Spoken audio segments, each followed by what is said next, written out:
శత్రువే కాదు, ఏ ఒక్కరి సహాయం ఆర్జించే వ్యక్తి కాదు. నా చెయ్యి ఎప్పుడు పైనుండాలి, నేనెప్పుడు ఇలా దేహి అనే పరిస్థితికి రాకూడదు అనుకునేటటువంటి గొప్ప వ్యక్తి. 3 తరాల నుంచి రాజకీయం చేస్తున్నటువంటి వ్యక్తి. గతంలో బ్రిటిష్ వాళ్ళ కాలంలో ఐఏఎస్‌లు, ఐపీఎస్‌లు కూడా వీళ్ళ తాతగారు మున్సూబు గారి దగ్గర ట్రైనింగ్ అయ్యి ఎళ్ళేవాళ్ళట. బ్రిటిష్ వాళ్ళు వెళ్ళిపోతా, మా ఒక్క సంతకంతో కొన్ని వందల వేల ఎకరాలు తీసుకోవచ్చు. మీకెన్ని కావాలో తీసుకోండి అంటే, మా చెయ్యి ఎప్పుడు పైనే ఉండాలి, మేమెప్పుడు మిమ్మల్ని ఆర్జించకూడదు అంటూ చెప్పిన వాళ్ళట. ఈరోజు 2 ఎకరాల ఆసామి ఒక కొన్ని వందల వేల కోట్లకి ఒకళ్ళ ఆసామి అయ్యుండొచ్చేమో. 2 ఎకరాలతో బిగినైనటువంటి వ్యక్తి. ఒక 4, 5 సార్లు గొప్ప గొప్ప వ్యక్తులు ముఖ్యమంత్రి కూడా అయ్యుండొచ్చేమో. కానీ ఎప్పటికీ గుర్తుపెట్టుకోండి. కానీ 200 ఎకరాల ఆసామి. ఆ! ఏ రోజు ఏ కేసులు అంటే మీకు తెలుసు కదా! లిక్కర్ కేసులు, మైనింగ్ కేసులు, మట్టి కేసులు, ఏ స్కాములు, స్కీములు లేనటువంటి మహోన్నత వ్యక్తి. మీకు తెలుసా, చాలామంది అంటారు ఆయన పదవి కోసం పార్టీలు మారారు, లేకపోతే పదవి కోసం పక్కకెళ్ళిపోయారు. గతంలో పోలవరంలో నిర్వాసితులకి సరైన కాంపెన్సేషన్ ఇవ్వలేదు, వాళ్ళకి భూములు ఇవ్వలేదని చెప్పి ఆ కుటుంబం అట, ఆ కుటుంబం ఇది వినండి, ఇది ఆ ఊరు వాళ్ళందరికీ ఆ దరిదాపుల్లో తెలుసట. ఆ కుటుంబంలో ఏదైతే భార్య, 2 బిడ్డల్ని మీరు రివాల్వర్‌తో కాల్చుకోండి, మీ బుల్లెట్‌లు సౌండ్ రాగానే కింద నేను కాల్చుకొని చచ్చిపోతాను.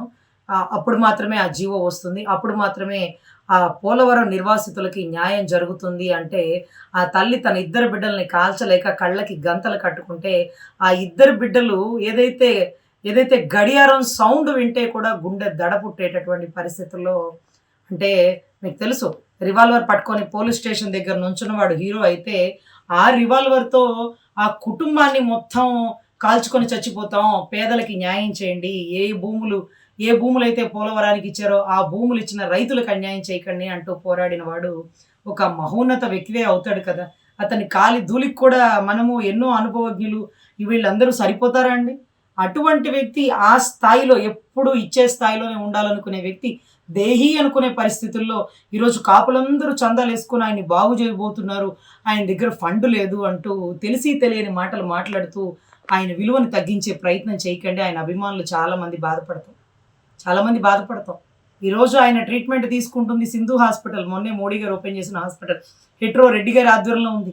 జగన్ రెడ్డి గారి మనిషి పార్థసారథి రెడ్డి గారు, రాజ్యసభ ఎంపీ, ఆయనే స్వయంగా వచ్చి ముద్రగడ గారి ఆరోగ్య పరిస్థితిని కనుక్కుంటూ ఉన్నారు. ప్రతిరోజు అప్డేట్ ఇస్తూ ఉన్నారు. ఆయన కళ్ళు తెరిసి చూడగానే, ఆయన మాట్లాడే ఓపిక రాగానే మొట్టమొదటి వెళ్ళే వ్యక్తే జగన్ గారు. ఆయన ఆరోగ్యం బాగుండాలి, అక్కడ ఉండే వాళ్ళు డిస్టర్బ్ అవ్వకూడదు అని ఆయన ఇంతవరకు అక్కడికి పరామర్శించడానికి బహుశా వెళ్ళుండరు. కానీ మీరు ఆయన పరామర్శించలేదు, ఆయన ఫండ్ ఇవ్వలేదు, ఆయన పరిస్థితి ఎలా ఉంది, ఆయన్ని వదిలేసినారు. ఎవ్వరు వదలరు సార్.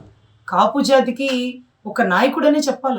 రంగానాడు జరిగినప్పుడు కొన్ని వేల మందితో రంగా గారు కూడా లేకుండా అంత గొప్పగా రంగానాడు జరిగిందంటే అది ఆ ఒక్క మహోన్నత వ్యక్తి వల్లే సార్. సైకిల్ యాత్రతో ఎన్నో రోజులు జీవో వచ్చేలా కోట్ల విజయభాస్కర్ రెడ్డి గారి టైంలో కాపుల్ని బీసీలో కలపండి అంటూ నిరాహార దీక్ష చేస్తే ఆ కుటుంబంలో భార్య, భర్త, బిడ్డలు, ఆ నాయకులు మొత్తం ఉపవాసాలు చేసినారండి 7 రోజులు. అదే మాదిరిగా తిరుపతి నుంచి, కిర్లంపూడి నుంచి తిరుపతికి సైకిల్ యాత్ర చేసిన 2 మార్లు. అటువంటి వ్యక్తిని కాపు ద్రోహిగా చిత్రీకరించినటువంటి పచ్చ మీడియాకి నిజంగా ఏం చెప్పినా, ఏమన్నా తక్కువేనండి.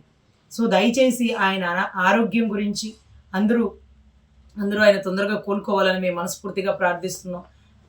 మాకు ఆయన గురించి తెలీదు. కానీ అన్నీ తెలిసిన వ్యక్తులు, కళ్ళ ముందు చూసిన వాళ్ళు, మీరు ఆయన గురించి ఎవరికీ చెప్పలేకపోవడం. మేము ఏ రోజు ఆయన ఇంటికెళ్ళలేదు, ఏ రోజు భోంచేయలేదు, ఏ రోజు ఆయన సహాయం పొందిన వాళ్ళం కాదు. అయినా సరే చరిత్రలో ఆయన గురించి చెప్పినవి విని ఆయన బాగుండాలి, ఆయన 10 మందికి ఉపయోగపడాలి, కాపులకి కులపెద్దగా నిలబడాలి.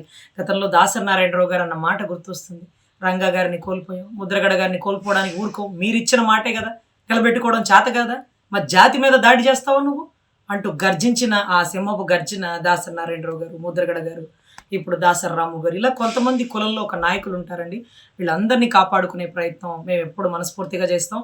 అదే రకంగా ముద్రగడ పద్మనాభం గారి ఆరోగ్యం తొందరగా కోలుకోవాలని, ఆయన గురించి అనుచిత వ్యాఖ్యలు ఏ ప్రత్యేక మీడియా చేయకూడదని, ఆయన ఏ రోజు ఒకరి సహాయం అర్థించరని, గత సంవత్సరం కూడా ఆయనకు బాగోనప్పుడు చలమలశెట్టి సునీల్ గారు, జగన్ రెడ్డి గారు ఒక స్పెషల్ ఫ్లైట్ పంపిస్తే ఆయన బలంగా ఆక్సిజన్ని పీకి ఆయన నోటి నుంచి వచ్చిన మాట ఎప్పుడు మన చెయ్యి పైనే ఉండాలి, ఎవరి సహాయం అర్జించద్దు గిరి బాలు అంటూ ఆ రోజు ఆయన అంబులెన్స్లో వెళ్ళారండి. అటువంటి వ్యక్తి గురించి తెలిసి తెలియక మీరు మాట్లాడుతుంటే నిజంగా మా లాంటి అభిమానులకి నిజంగా మనసు చాలా నొచ్చుకుంటుందండి.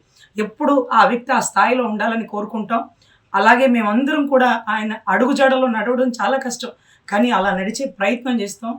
ఆయన తొందరగా కోలుకొని మా అందరికీ ఒక నాయకత్వం వహించాలని మనస్ఫూర్తిగా కోరుకుంటున్నాం. ధన్యవాదాలు.